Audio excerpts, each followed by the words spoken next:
Hello everyone, today I will discuss a new topic, physics for 12th. Chapter name is magnetic property of matter and magnetism. तो हम लोग ये topic ये chapter discuss कर रहे थे जो स्टार्ट किए थे, जिसमें से हम लोगों ने मैग्नेट बार मैग्नेट या सोलेनॉइड के कारण हम लोगों ने देखा कि एक्सियल पॉइंट पे मैग्नेटिक फील्ड कितना होता है या फिर इक्वेटोरियल प्लेन पे कितना होगा। तो उसका एनालॉग हम लोग देखेंगे। एक टॉपिक जो है इलेक्ट्रोस्टैटिक एनालॉग। तो इलेक्ट्रोस्टैटिक एनालॉग में हम लोग क्या देखेंगे कि जैसे कि कोई एक डायपोल है, let's consider an electric dipole having charges plus q and minus q separated at distance 2a and the electrostatic dipole moment जो होगा p वो किधर होता है, नेगेटिव टू पॉजिटिव की तरफ डायरेक्ट होता है। अब यहाँ पे हम किसी पॉइंट से, जैसे इस पॉइंट को अगर कंसीडर करें, कोई पॉइंट P या Q आर ले रखते हैं। At this point what is the electric field at this point, and this electric field at this point is called electric field on the axial point. Electric field इतना ये axial point होता है। तो इसी तरह magnetic field due to bar magnet हम लोग निकाल सकते हैं एक्सियल पॉइंट पे, जो कि हम लोग फाइंड आउट किए थे। एक बार मैग्नेट कंसीडर करते हैं जिसका ये नॉर्थ है, ये साउथ पोल है। तो this is the axis of the bar magnet and at this point the magnetic field at this point is we have obtained the formula that is magnetic field on the axial point is what, mu naught by 4 pi 2m by r cube, where r is what, distance from center to point P। इस point से लेकर यहाँ तक का जो distance होता है उसको ये पोजिशन जैसे बोल सकते हैं आप। ये and the direction is along the direction of the dipole moment of the bar magnet. तो ये आता है इसी का, ये बार मैग्नेट कंसीडर करते हुए अगर इक्वेटोरियल प्लेन है इसके परपेंडिकुलर अगर यहाँ पे कोई पॉइंट आर ले लें तो यहाँ पे मैग्नेटिक फील्ड का या दिस पॉइंट जो डिस्टेंस का हो ओरिजिन से या सेंटर से आर डिस्टेंस अगर कंसीडर करते हैं तो इक्वेटोरियल प्लेन में जो अब मैग्नेटिक फील्ड निकालेंगे वो मैग्नेटिक फील्ड क्या होता है, मैग्नेटिक फील्ड इक्वेटोरियल प्लेन पर आ जाएगा। Magnetic field at equatorial plane is what, ये हो जाता है minus mu naught by 4 pi और ये हो जाता है m by r cube.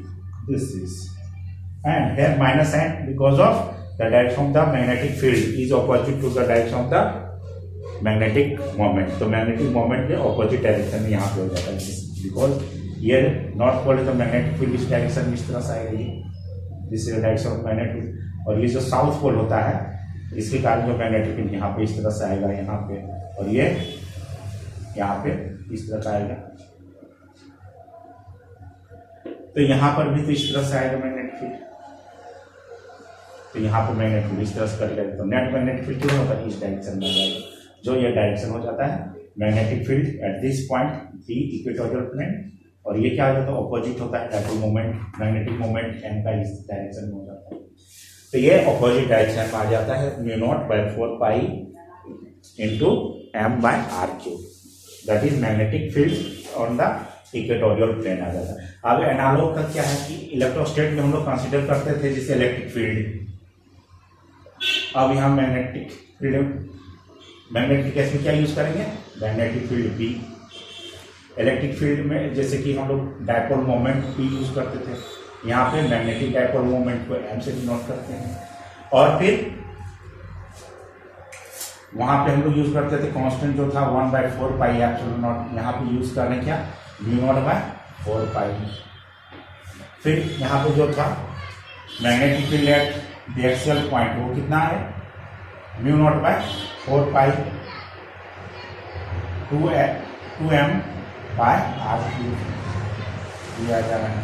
And magnetic field on the equatorial plane ये क्या जा रहा है, minus mu naught by 4 pi m by r cube, ये आ जा रहा है। और वहाँ पे जो आ रहा था electric field eight axial point ये कितना आ रहा था, 1/4 pi epsilon not 2p/r³ and electric field on the equatorial plane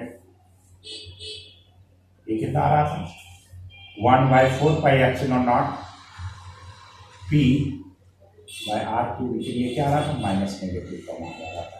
तो ये इलेक्ट्रिक के केस में आ रहा था इलेक्ट्रोस्टैट में, और ये मैग्नेटिक के केस में आ रहा था ड्यू टू बार मैग्नेट और सोलेनॉइड। बार मैग्नेट कह सकते हैं या सोलेनॉइड भी कह सकते हैं। और ये जो रिजल्ट आ रहा था किस में आ रहा था due to an electric dipole.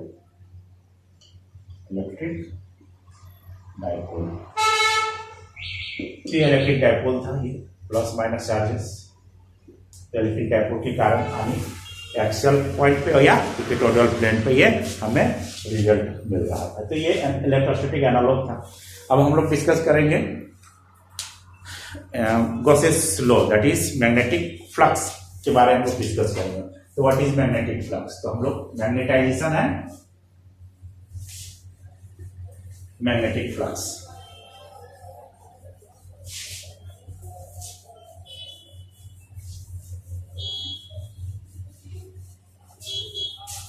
Next topic is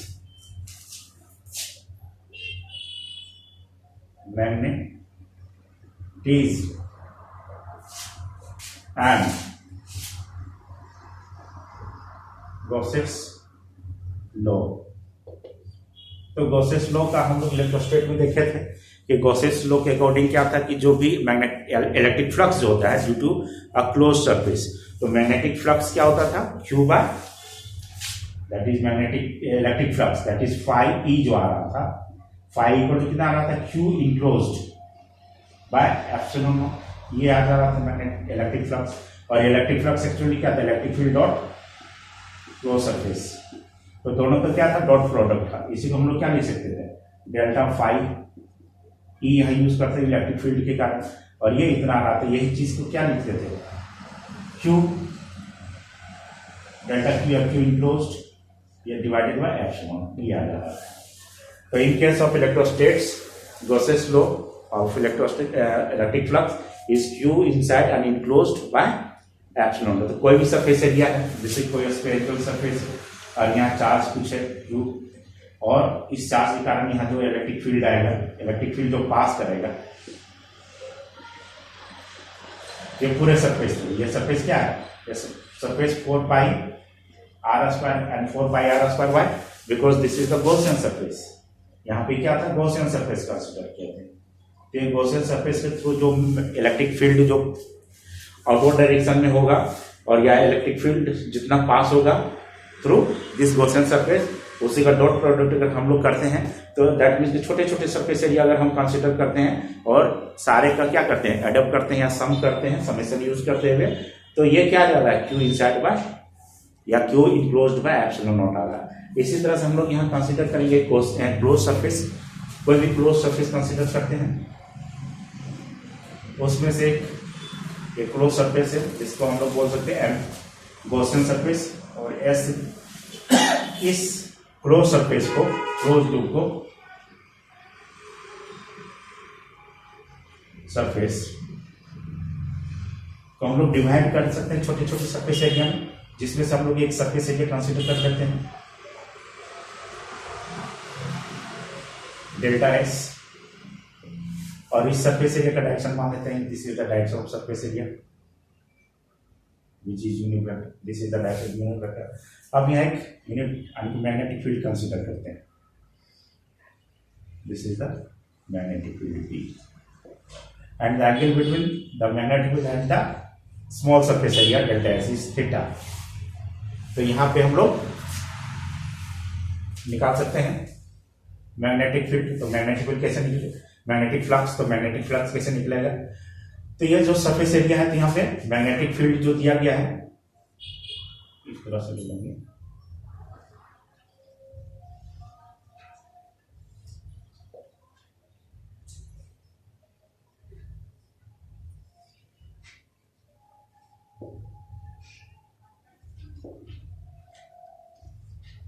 this is the magnetic field.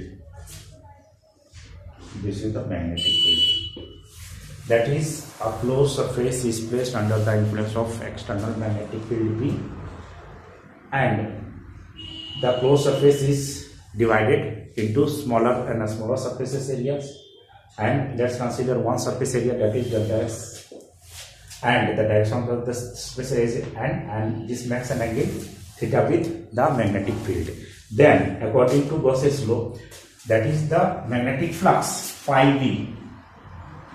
Phi b is magnetic field and surface area, दोनों का क्या होगा? Dot product.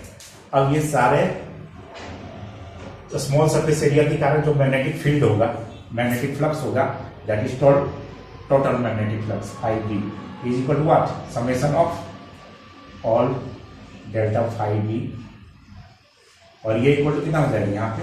Summation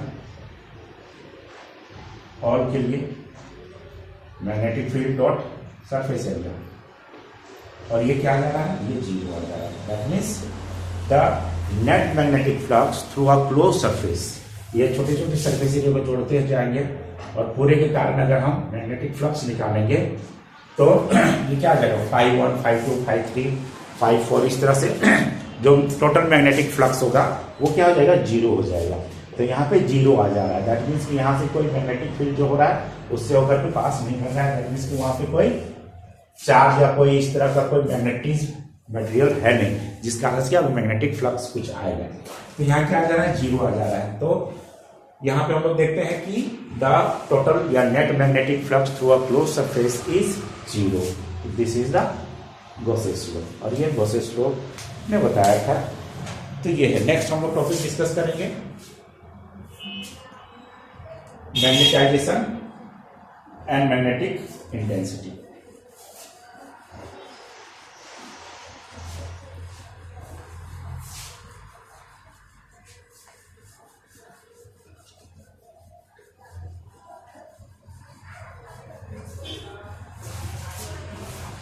Next topic is magnetization.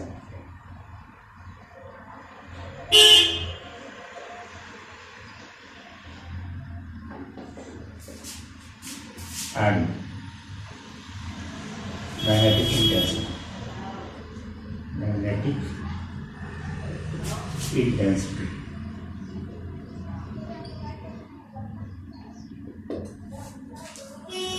तो मैग्नेटाइजेशन क्या होता है? मैग्नेटाइजेशन को हम लोग एम से डिनोट करते हैं, और मैग्नेटाइजेशन होता है कोई भी मैग्नेटिक मटेरियल है या सब्सटेंस है, अगर किसी मैग्नेटिक फील्ड में रख देते हैं तो वो क्या हो जाता है? मैग्नेटाइज हो जाता है. तो मैग्नेटाइज हो जाता है तो उसमें से एक डोमेन्स हम लोग कंसीडर करते हैं. दैट मीन्स कोई मैग्नेटिक मटेरियल है, और मैग्नेटिक मटेरियल में इस तरह के ये डोमेन्स रहता है, जिसमें से क्या होता है? जो ओरिएंटेशन होता है डोमेन्स का वो रैंडम इस तरह से होता है ना. ये पूरे डोमेन्स होता है यहाँ पे, और ये जो छोटे छोटे पार्ट्स होता है उसको डोमेन्स बोलते हैं. डोमेन्स. लेकिन अब ये मैग्नेटिक मटेरियल जो है और ये जो सब्सटेंस है, इसको अगर हम मैग्नेटिक फील्ड में रख देते हैं तो ये जो डोमेन्स होता है सारा क्या हो जाता है? एक तरफ अलाइन हो जाता है. तो सब क्या हो जाता है? एक तरफ अलाइन हो जाता है इस तरह से. तो अलाइन हो जाता है तो इसका वॉल्यूम भी है. तो एक इंडिविजुअल जो डोमेन होता है वो एक मैग्नेटिक मोमेंट प्रोड्यूस या क्रिएट करेगा, एम, जैसे M1 हो गया, ये दूसरा तो M2 हो जाएगा, तीसरा तो M3 हो जाएगा, ये फोर्थ है तो M4 हो जाएगा, M5 हो जाएगा, इसी तरह से Mn तक जाएगा. दैट मीन्स यहाँ सारे का मैग्नेटिक मोमेंट को अगर हम लोग ऐड करेंगे due to all the domains, तो ये क्या हो जाएगा? नेट मैग्नेटिक मोमेंट हो जाएगा. और ये जो नेट मैग्नेटिक मोमेंट है और ये पूरे वॉल्यूम का है, तो पर यूनिट वॉल्यूम कितना मैग्नेटिक मोमेंट यहाँ जनरेट हो रहा है. तो पर यूनिट यानी कि कोई भी मैग्नेट या कोई भी मैग्नेटिक सब्सटेंस को अगर किसी मैग्नेटिक फील्ड में रख देते हैं तो मैग्नेटिक सब्सटेंस क्या हो जाता है? मैग्नेटाइज हो जाता है. दैट मीन्स कि उसमें क्या आ जाता है? मैग्नेटिक प्रॉपर्टी या मैग्नेटिक नेचर आ जाता है. दैट मीन्स कह सकते हैं कि वो उसमें मैग्नेटिज्म आ गया. तो जब भी कोई मैग्नेटिक सब्सटेंस को, तो मैग्नेटाइजेशन क्या है? तो it is magnetisation, it is the net magnetic moment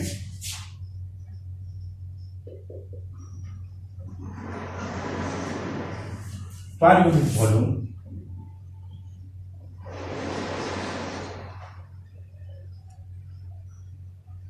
which is called magnetisation. उसको क्या बोलेंगे? मैग्नेटाइजेशन बोलेंगे। और इसको m से डिनोट करते हैं, और m इक्वल कितना आ जाता है? m net by. तो ये इसलिए होता है पर यूनिट वॉल्यूम, बिकॉज अगर ज्यादा बड़ा सब्सटेंस रहेगा, यानी बल्क सब्सटेंस कहते हैं, अगर ये बल्क रहेगा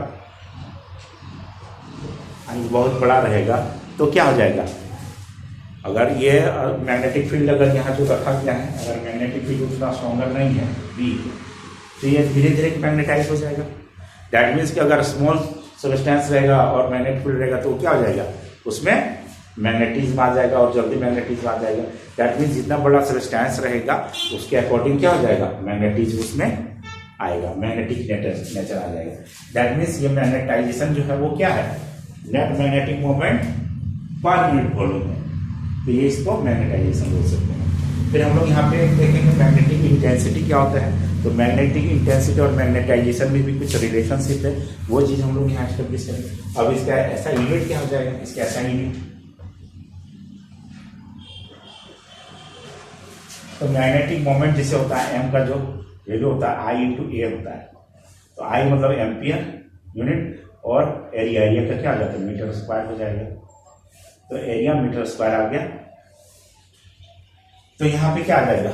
मैग्नेटिक मोमेंट का एम्पियर, यानी एरिया एम्पियर मीटर स्क्वायर, और डिवाइडेड वॉल्यूम, वॉल्यूम क्या आ जाएगा? मीटर क्यूब हो जाएगा। तो मीटर स्क्वायर कट गया, तो ampere by metre, that is SI, ampere metre inverse. This is the SI unit of magnetisation. और इसका अगर डायमेंशन देखना चाहे तो डायमेंशन भी लिख सकते हैं। Dimension of magnetization which is, ampere को एम्पियर ही लिखते हैं, और मीटर है तो एल इनवर्स लिखेंगे। This is the dimension of magnetization. तो यहाँ मैग्नेटाइजेशन का डायमेंशन हो गया ये।